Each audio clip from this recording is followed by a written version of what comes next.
de caráter volúvel e complicado. Igualmente, não podem ser fiéis e estáveis os que não se inclinam de comum acordo para as mesmas coisas. A mais cuidadosa preocupação que deve ser tomada é a da desconfiança, que é o veneno da amizade. Este cuidado deve ser tomado para nunca pensarmos mal do amigo, nem crermos ou aceitarmos as coisas más que ouvimos. Outras qualidades próximas da amizade são a fala afável, o rosto alegre, a amabilidade e a serenidade no olhar, detalhes que embelezam a amizade. O semblante austero e circunspecto traduz a seriedade e honestidade, mas a amizade deve ser suave, mais franca e espontânea, propensa à cortesia e afabilidade, sem leviandade e sem descuido. E aqui nós vemos quanto a vida em Rivaux era diferente daqueles filmes que mostram os monges na Idade Média, né? Sempre filmes escuros, com os monges sempre muito com a cara feia, né? Assim, mesmo O Nome da Rosa, por exemplo, o romance todo é um pouco assim, mostrando aquela parte, um aspecto muito assim pesado da vida monástica e que provavelmente não era verdadeiro, porque nós vemos que a vida em Rivaux era muito doce e talvez nos outros mosteiros também fosse, tinha algo disso. Não era aquela vida escura dos filmes. É próprio ainda da amizade igualar o superior ao inferior. Muitas vezes uma pessoa de nível superior contrai amizade com outra de posição social, educacional ou cultural inferior. Neste caso, é preciso deixar de lado e considerar como absolutamente inútil tudo o que não sejam qualidades da natureza, para desta maneira concentrar o afeto unicamente na beleza da amizade, que não se adorna com seda e pedras preciosas, não se amplia com posses materiais, não se fertiliza com os prazeres, não cresce com as riquezas, não se engrandece com as honras, não se exalta com as dignidades.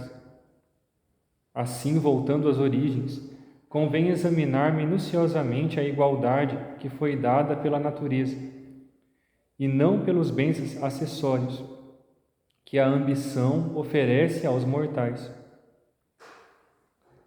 A amizade, que é um dom extraordinário da natureza e da graça sobrenatural ao mesmo tempo.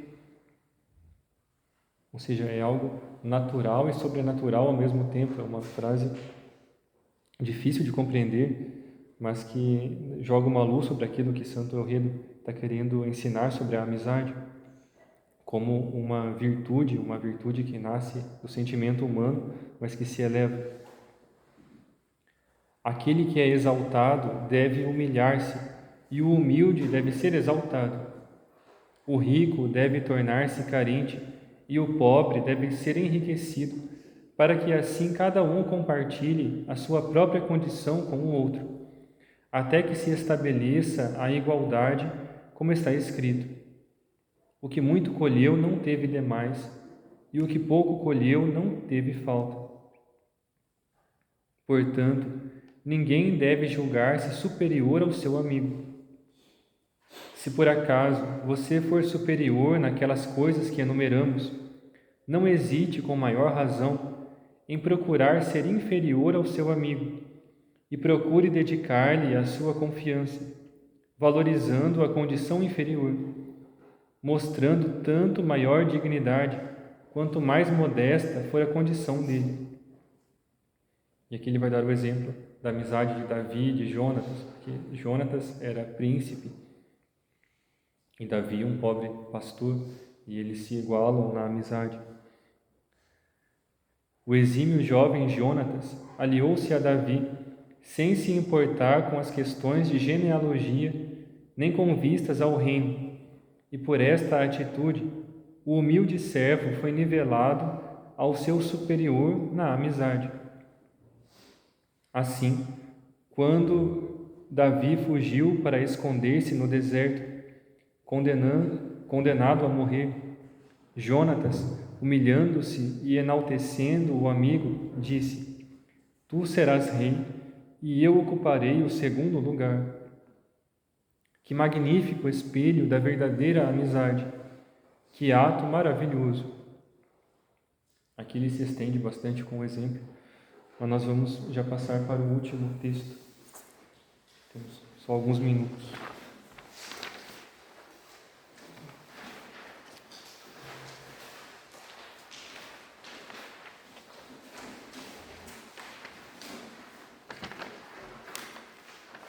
E a partir do ponto 128, está no meio desse primeiro parágrafo da página 67. Essa é justamente a conclusão do livro, que arremata toda a obra e mostra como o amor se eleva a Deus. É o grande final que ele deixou para encerrar a obra. E que, de certa forma, se une com aquela primeira frase dos dois amigos com o Cristo no meio. Aqui ele mostra como que esse amor entre os dois amigos sobe a Cristo. Para encerrarmos este nosso colóquio, já ao pôr do sol, sei que vocês não duvidam de que a amizade nasce do amor. Quem poderia amar um outro se não amasse a si mesmo? De novo aquela ideia. Quando o amor do próximo deve ser regido pelo amor de si mesmo? Não ama a si mesmo aquele que exige para os outros ou para si mesmo o que é imoral ou desonesto. Em primeiro lugar, é preciso que cada um procure ser casto, evitando ser indulgente com o que é indecente e não omitindo o que é proveitoso. Quem ama a si mesmo de verdade deve amar o seu próximo, seguindo a mesma regra. Porém, como este amor reúne muitos, escolha entre todos algum para compartilhar dos segredos da sua amizade e para acolher a efusão do seu afeto até o âmago do seu ser e da medula de seus ossos, até o mais profundo de seus pensamentos e das intenções do seu coração. Escolha o seu amigo conforme os ditames da razão e não segundo as más inclinações, baseando-se nos bons costumes e na comprovação das virtudes. Quando houver uma dedicação fiel ao amigo, a leviandade não terá lugar, mas a felicidade estará sempre presente, bem como os deveres ou os favores ditados pela benevolência e pela caridade. Por estas coisas será provada a fidelidade, a honestidade e a paciência.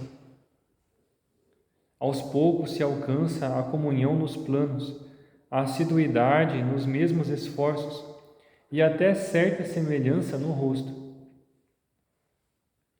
Os amigos devem identificar-se de tal maneira que, ao se encontrarem, a semelhança do rosto de um deve refletir-se no outro, tanto na tristeza como na alegria.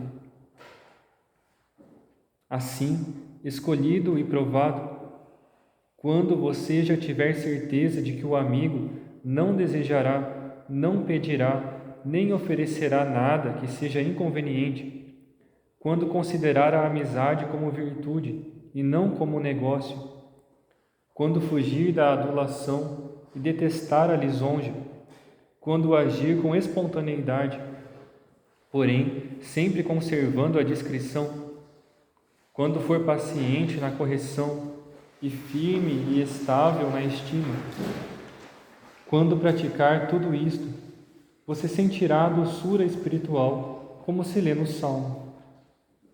Como é bom e agradável para os irmãos viverem juntos. Será útil, então, sofrer juntos, esforçar-se juntamente, levar o fardo um do outro, quando se alegrar por esquecer-se de si mesmo por amor do outro, preferir a vontade alheia à sua própria, atendendo às necessidades alheias antes que às suas próprias.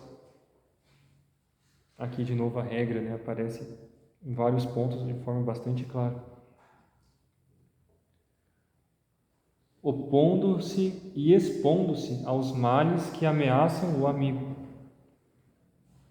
Com grande prazer, comunicarão um ao outro suas coisas, manifestando os esforços que fazem, examinando juntos as dificuldades para chegarem a uma conclusão comum. Acrescentando-se a tudo isto a oração de uns pelos outros, que é tanto mais eficaz, quanto mais afetuosamente se recomenda a Deus a lembrança do amigo, com a efusão de lágrimas, com o temor que gera, ou que o afeto desperta, ou que a dor provoca. Aqui de novo, como os sentimentos humanos podem ser uma catapulta, digamos assim, para auxiliar na oração e elevar a Deus esse sentimento com relação ao amigo.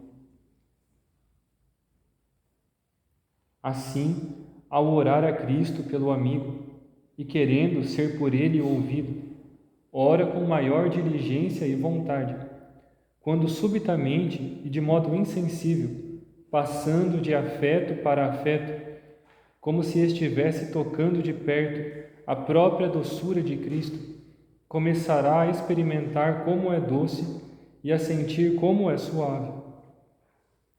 Assim, partindo do amor santo com que abraçamos o amigo, elevamo-nos até ao amor com que abraçamos o próprio Cristo, saboreando com todo prazer a amizade espiritual, cuja plenitude esperamos, quando desaparecer o temor que agora sentimos uns pelos outros, cheios de preocupações, quando for afastada toda a adversidade que agora devemos suportar mutuamente, quando for destruído pela própria morte o aguilhão da morte que agora nos aferroa e faz sofrer.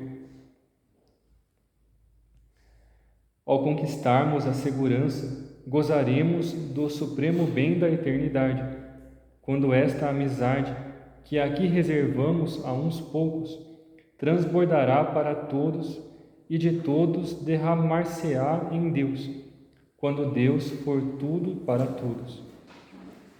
Final muito bonito, que nos mostra como nós seremos amigos de todos, no reino dos céus, e assim nós devemos exercitar esse amor já aqui na terra. Aqui nós concluímos.